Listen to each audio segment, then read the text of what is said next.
قد شفتوا أحد يعزم وما يسوي ولا شيء؟ حرفيا هذا اللي صار لي. عزمت صحباتي عندي وقالوا لي لا تسوين ولا شيء، احنا بنجيب معنا كل حاجة، وبنفس الوقت بنات بالقوة وافقوا اني اسوي لهم القهوة والشاي. اهلا بنات، انا منيرة المثنى. طبعا بنفس اليوم كنت صاحية بدري، فقمت نظفت الصالة وبعدها عطرتها بهذا المعطر، اخذته من ماجد العود. مرة المعطر رهيب، لنا تقريبا 10 سنوات معتمدينه. بعدها دخلت وبديت اجهز الضيافة. اول شيء بديت اجهز كاسات الشاي وكاسات القهوة. كنت محتارة صراحة بتنسيق الصينية. واحدة من صحباتي كانت مختبرة اخر اختبار اليوم اللي قبله، حبيت اني اجيب لها كيكة بما انها خلاص بتتخرج. بديت بعدها ارتب الفطاير، وطبعا كالعاده ما اطلبها الا من كانديرا، وبديت اجهز الموالح المكسرات وهالاشياء. اخر شيء رتبت مشروب الويلكم درينك، والصراحه انا هذه الحركه مره تعجبني، اني اجهز كل شيء من بدري واشوف كل شيء قدامي وبعدها اغطيهم واروح اتجهز على راحتي. طبعا الوقت لسه بدري، فدخلت اجهز لبسي على جنب واجهز شعري والميك اب. عاد هذا الفستان دائما تسالوني عنه، اخذته من متجر الينا. جبت بعدها المباخر والشرايط وقلت اوزعهم توزيعات، بما ان هذه التوزيعات مخبيتها لهم من العيد. تعالوا نجي لألذ مشروب انصدموا منه، ايس كريم بابو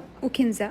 بس هذا المشروب يطلع لك ألذ ويلكم درينك يا بنات، لازم تجربونه. اذكر اول ما شربوه انصدموا من الطعم وقالوا لي وش سويتي فيه، ما توقعوا انه سهل كذا. وصلوا البنات ووصل معاهم ابداعهم، حرفيا البنات ما خلوني اتحرك، كانوا يضيفوني هم بدل ما اضيفهم انا، هم اللي كانوا يضيفوني. والله رغم التعب الا ان الجمعه كانت تسعد القلب، حرفيا من كثر السعاده ما كان ودي انهم يروحون من عندي من البيت. وبكذا وصلنا لنهايه مقطعنا، اشوفكم على خير.